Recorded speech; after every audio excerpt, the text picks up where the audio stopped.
ഇന്ത്യയിലെ ഏറ്റവും പ്രധാനപ്പെട്ട ക്ഷേത്രങ്ങളിലൊന്നാണ് ഒഡീസയിലെ പുരി ജഗന്നാഥ ക്ഷേത്രം. വിഷ്ണുവിൻ്റെ അവതാരമായ ജഗന്നാഥനാണ് ഇവിടുത്തെ പ്രധാന പ്രതിഷ്ഠ. ജഗന്നാഥൻ, ബാലഭദ്രൻ, സുഭദ്ര എന്നിവരുടെ മരത്തിൽ നിർമ്മിച്ച വിഗ്രഹങ്ങളാണ് ഇവിടെ ഉള്ളത്. ഈ ക്ഷേത്രത്തിലെ പ്രധാന ആഘോഷമാണ് രഥോത്സവം. വർഷം തോറും നടക്കുന്ന ഈ ഉത്സവത്തിൽ 3 വിഗ്രഹങ്ങളും വലിയ രഥങ്ങളിലേറ്റി ക്ഷേത്രത്തിന് പുറത്തേക്ക് എഴുന്നള്ളിക്കുന്നു. ലക്ഷക്കണക്കിന് ആളുകളാണ് ഈ ഉത്സവം കാണുവാൻ പുരിയിലെത്തുന്നത്. പുരി ജഗന്നാഥ ക്ഷേത്രത്തിന് നിരവധി പ്രത്യേകതകളുണ്ട്. അതിലൊന്നാണ് ക്ഷേത്രത്തിലെ പതാക.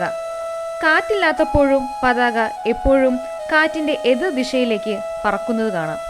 കൂടാതെ ക്ഷേത്രത്തിൻ്റെ മുകൾ ഭാഗം, അതായത് കുംഭഗോപുരം, ഒരു വിമാനത്തിൽ നിന്ന് നോക്കിയാൽ കാണാൻ കഴിയില്ല. ക്ഷേത്രത്തിൻ്റെ നിഴൽ പകൽ സമയത്ത് കാണാൻ കഴിയില്ല എന്നതും അത്ഭുതപ്പെടുത്തുന്ന ഒരു കാര്യമാണ്. ഈ ക്ഷേത്രത്തിലെ പ്രധാന പ്രതിഷ്ഠാ വിഗ്രഹങ്ങൾ മരം കൊണ്ട് നിർമ്മിച്ചിരിക്കുന്നതാണ്. 12 വർഷം കൂടുമ്പോൾ ഈ വിഗ്രഹങ്ങൾ മാറ്റാറുണ്ട്. ഈ സമയത്ത് പഴയ വിഗ്രഹങ്ങളിൽ നിന്ന് ബ്രഹ്മപദാർത്ഥം എന്നറിയപ്പെടുന്ന ഒരു വസ്തു പുതിയ വിഗ്രഹങ്ങളിലേക്ക് മാറ്റുന്നു.